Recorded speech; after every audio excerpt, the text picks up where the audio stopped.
Assalamualaikum warahmatullahi wabarakatuh. Halo teman-teman semua. Perkenalkan, kami dari kelompok 2 asesmen klinis yang beranggotakan Ayu Lestari, Azra Latifah, Halimah Sa'diyah, Izlal Alif Nur Rahman, dan Nur Aina Kamila. Video ini kami buat untuk memenuhi tugas mata kuliah asesmen klinis dengan dosen pengampu Ibu Mahdia Fadila, MC Psikolog. Dan pada kesempatan kali ini, kami akan membawakan materi metode asesmen khususnya wawancara klinis. Nah, pembahasan yang pertama itu mengenai definisi dari wawancara klinis. Wawancara sendiri memiliki pengertian sebagai sarana memperoleh informasi melalui komunikasi secara langsung. Jadi, antara dua orang atau lebih itu akan melakukan pertemuan, kemudian bertatap muka dengan maksud memperoleh data yang diperlukan secara tepat dan akurat. Dan biasanya sebelum melakukan wawancara, pewawancara akan lebih dulu menyusun tujuan agar proses wawancara lancar dan dapat mencapai tujuan dilakukannya wawancara tersebut. Lalu, wawancara dalam klinis sendiri memiliki arti sebagai proses interaksi antar personal antara psikolog dan klien atau orang yang bersangkutan dengan tujuan yang beragam. Bisa untuk mengenali, menyelidiki, dan memahami kondisi serta kebutuhan klien yang akurat dan sesuai. Dan pengumpulan informasi ini bisa dengan otentik, jadi dari pasien sendiri maupun dari orang lain yang relevan seperti mungkin keluarganya, teman dekatnya, atau yang lainnya. Nah, wawancara klinis ini berbeda dengan percakapan biasa karena di dalamnya terdapat perencanaan, pengaturan waktu pelaksanaannya, dan fokus terhadap pencapaian tujuan. Nah, pencapaian tujuan itu yang seperti apa akan dijelaskan oleh rekan saya. Materi selanjutnya adalah tujuan wawancara klinis. Wawancara klinis ini termasuk ke dalam asesmen. Nah, jadi pada tiap asesmen yang dilakukan tentunya ada memiliki tujuan tertentu. Misalnya saja pada asesmen klinis yang digunakan dalam pengumpulan informasi mengenai gangguan yang dimiliki oleh klien, seperti penyebab gangguannya bisa terjadi bagaimana, gejala apa yang ditimbulkan, serta adanya rencana treatment yang dilakukan dan memiliki kemungkinan sembuh atau tidak. Nah, salah satu cara yang dapat dilakukan untuk mengumpulkan sebuah informasi itu adalah dengan menggunakan wawancara klinis. Dengan menggunakan wawancara klinis sendiri, terdapat banyak informasi yang dapat diperoleh. Ini disebabkan karena sifatnya itu lebih fleksibel dan dapat mengeksplorasi lebih banyak mengenai informasi yang diperlukan, seperti riwayat perkembangan individu, kekuatan dan keterbatasan yang dimiliki tiap individu, dan banyak informasi lainnya. Nah, wawancara klinis sendiri itu memiliki tujuan di dalamnya. Menurut Ratna Sartika nih dalam bukunya yang berjudul Psikologi Klinis, wawancara klinis sendiri memiliki dua tujuan. Yang pertama, sebagai suatu pengukuran psikologis di mana memiliki peran dalam menentukan diagnosis permasalahan pada tiap individu disertai dengan intervensi permasalahannya. Kemudian yang kedua itu sebagai alat dalam mengumpulkan data kualitatif mengenai fenomena-fenomena yang diteliti. Nah, kenapa dikatakan sebagai alat mengumpulkan data kualitatif? Hal ini dikarenakan wawancara mampu menggali lebih dalam mengenai informasi yang diinginkan oleh peneliti. Selain itu, menurut Goldenberg, mengukakan bahwa tujuan wawancara klinis terbagi menjadi 4 tujuan umum. Di antaranya yaitu yang pertama, dapat membantu dalam mengumpulkan informasi mengenai diri klien atau yang bersangkutan dengan klien. Tentunya ketika wawancara, informasi-informasi mengenai diri klien akan terbuka atau segala sesuatu yang bersangkutan dengan klien akan didapatkan melalui wawancara, terutama wawancara klinis. Yang kedua, memberikan informasi tambahan yang diperlukan dan berkesesuaian dengan tujuan wawancara yang ingin dicapai. Ketika wawancara, maka informasi-informasi itu pasti banyak akan didapatkan.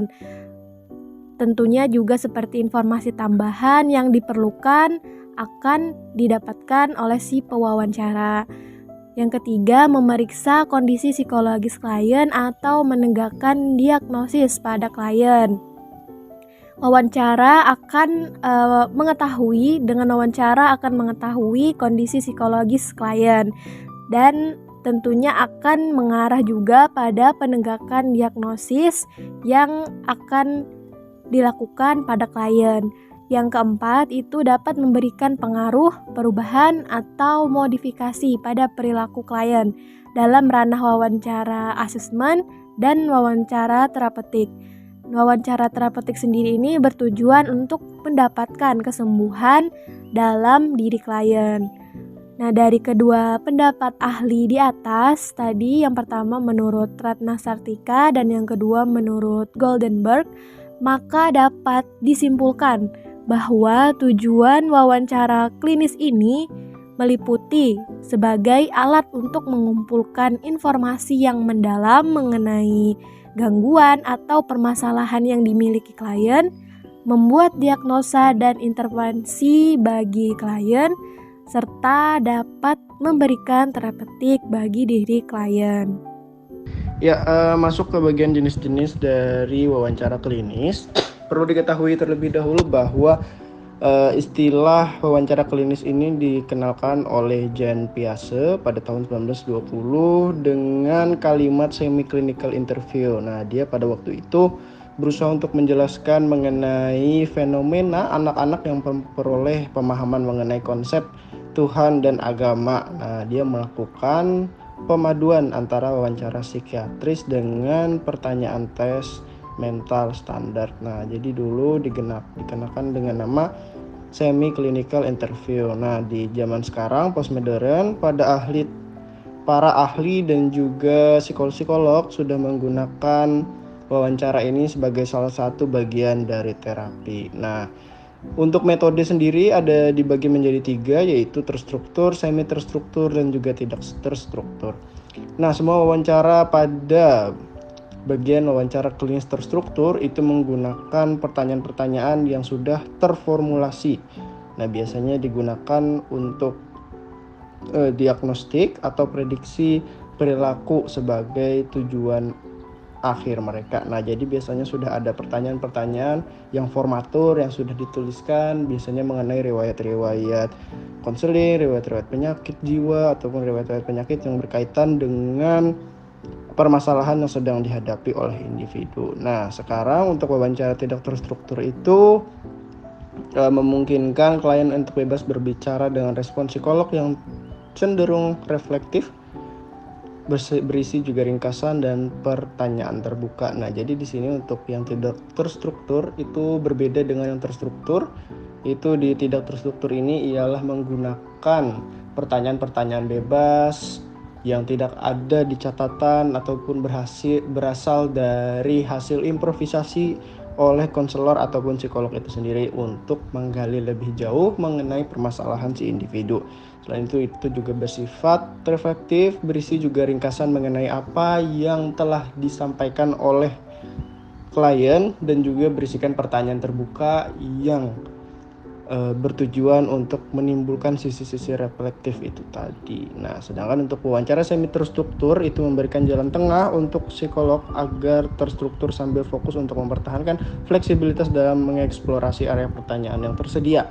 Jadi di sini di semi terstruktur memang ada pertanyaan-pertanyaan yang telah disiapkan, namun di tengah-tengah itu juga disediakan fleksibilitas untuk menambah lagi pertanyaan atau mungkin memangkas pertanyaan sesuai dengan kebutuhan dari psikolog itu sendiri dalam mengeksplorasi area pertanyaan tersebut. Nah, untuk proses interview sendiri berdasarkan tujuan klien dibagi menjadi beberapa, ini menurut Aji. Nah, ada sekitar 4. Yang pertama itu intake interview, proses yang dilakukan ketika klien berinisiatif datang ke psikolog. Nah, ini ketika seseorang itu berinisiatif, otomatis inisiatif itu muncul dari dorongan diri atau motivasi.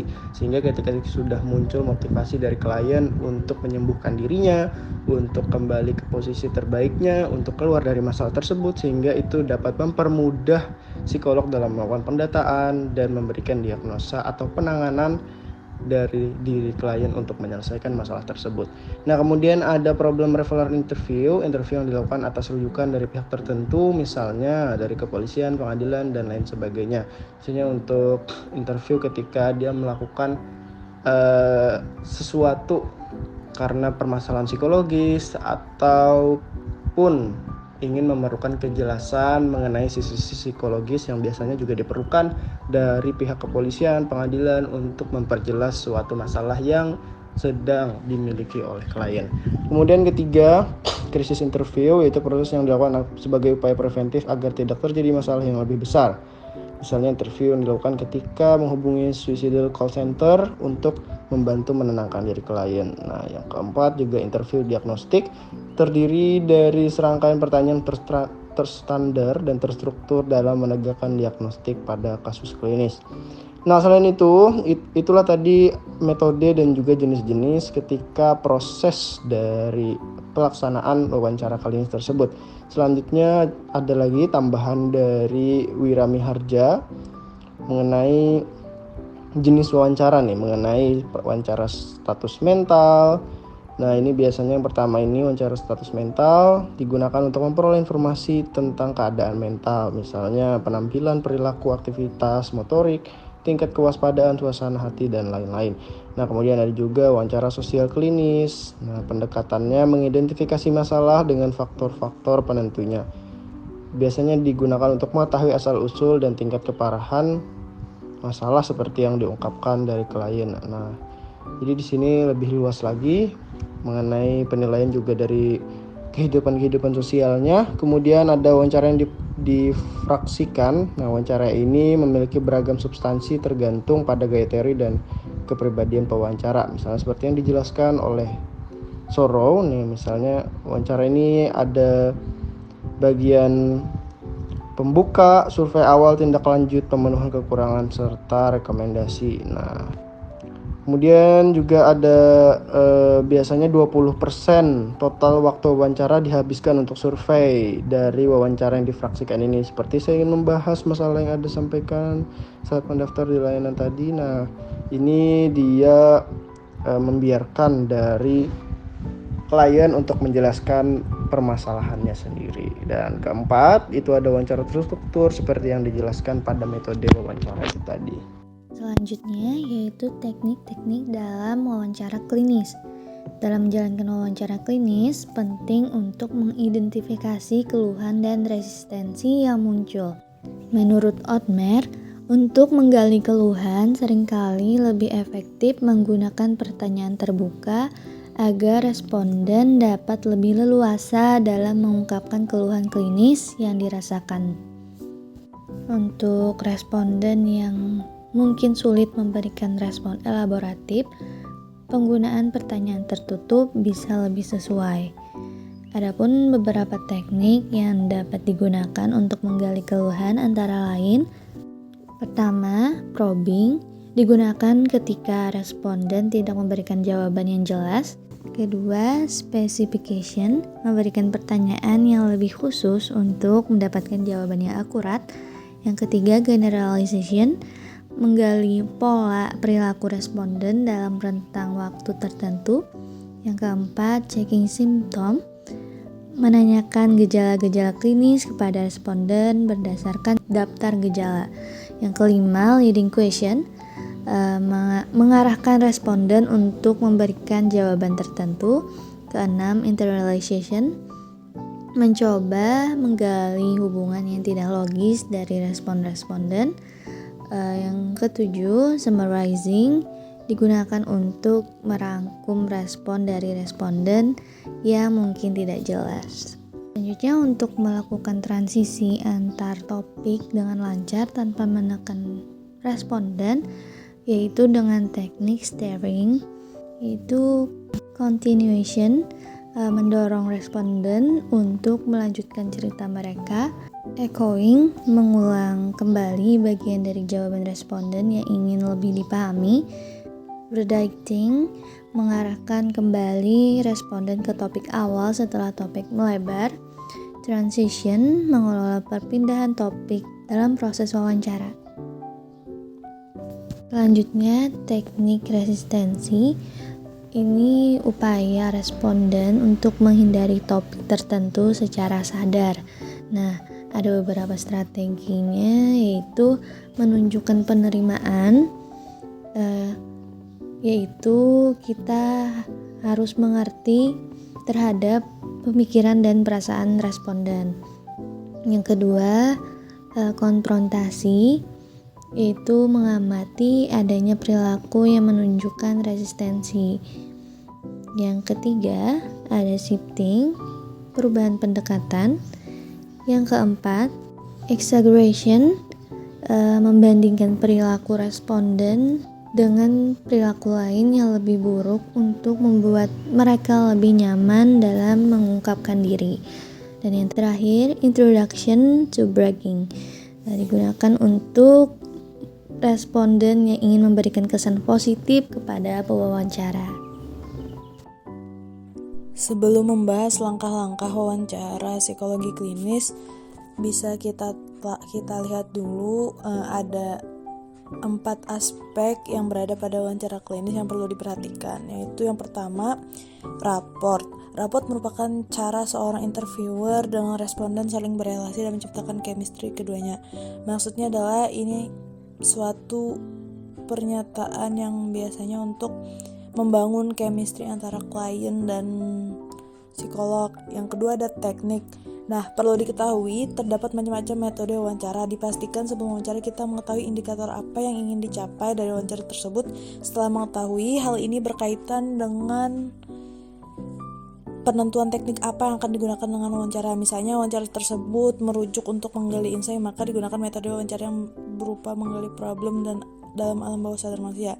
Yang ketiga ada mental status. Hal ini berkorelasi dengan situasi status mental responden, status mental klien, apakah dalam kesadaran utuh, dan bagaimana cara berkomunikasinya, dan perlu dipastikan agar kita bisa memperkirakan pertanyaan yang dimuat dalam wawancara.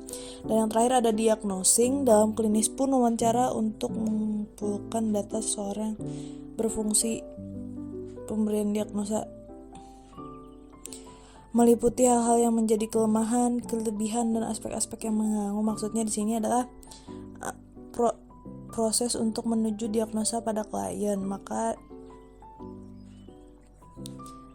untuk menetapkan diagnosa pada klien, maka diperlukan adanya dalam wawancara terdapat untuk memberikan diagnosa. Nah, selanjutnya ada langkah-langkah. Yang pertama ada introduction. Introduction ini adalah pendahuluan. Nah, dalam tahap ini dimulai pada kontak pertama yang bisa dilakukan melalui telepon, bertemu, dan lainnya. Pada tahap ini kita membangun kesan baik pada klien serta menyampaikan tujuan untuk wawancara. Hal ini bisa berkaitan dengan kesepakatan inform consent klien, banyak melakukan basa-basi yang ramah. Yang kedua ada opening, pembukaan. Setelah melakukan raport, beralih ke fokus awal dan menanyakan permasalahan apa yang akan dihadapi. Maksudnya adalah permasalahan apa yang dihadapi menggunakan kalimat langsung, tapi sebagai psikolog ataupun psikoterapis kita bisa mendorong klien dengan cara tidak sengaja dengan menyediakan berbagai pertanyaan yang berkaitan. Bisa menggunakan pertanyaan terbuka pada bagian ini untuk mengulik permasalahan. Yang ketiga ada body atau isi. Pada bagian isi ini kita kulik tujuan dilakukan wawancara tergantung pada yang bersangkutan. Misalnya tujuannya adalah untuk mengumpulkan informasi yang berkaitan dengan diagnosis psikiatri. Sebaliknya jika tujuannya adalah untuk memulai psikoterapi, fokus dapat cepat beralih ke sejarah masalah dan perilaku orang dan pengalaman spesifik apa yang termasuk terapi sebelumnya yang klien yang dirasa lebih atau kurang membantu. Nah, ketika tujuan wawancara adalah untuk penilaian, tahap ini berfokus pada pengumpulan informasi, maka psikolog secara aktif menanyai klien tentang gejala-gejala yang mengganggu, termasuk frekuensi, durasi, intensitas, dan kualitasnya. Selanjutnya ada closing atau penutup. Pada tahap ini seseorang psikolog bertanggung jawab untuk mengatur dan menutup sesi dengan cara memberikan dukungan dan kepastian pada klien, mengembalikan peran dan ekspektasi klien, merangkum tema dan permasalahan dalam proses asesmen, memberikan rumusan kasus awal, dan menanamkan harapan. Yang terakhir adalah termination atau akhiran. Pada tahap ini mampu akan memberikan ringkasan hasil pemeriksaan setelah asesmen yang dilakukan, memberikan interpretasi hasil pengukuran pada klien, dan memberikan treatment yang sesuai pada permasalahan klien. Itu saja dari saya. Mohon maaf apabila ada kekurangan dari pernyataan kelompok kami. Sekian, terima kasih. Wassalamualaikum warahmatullahi wabarakatuh. Baik, sekian dari kelompok 2. Thank you for attention.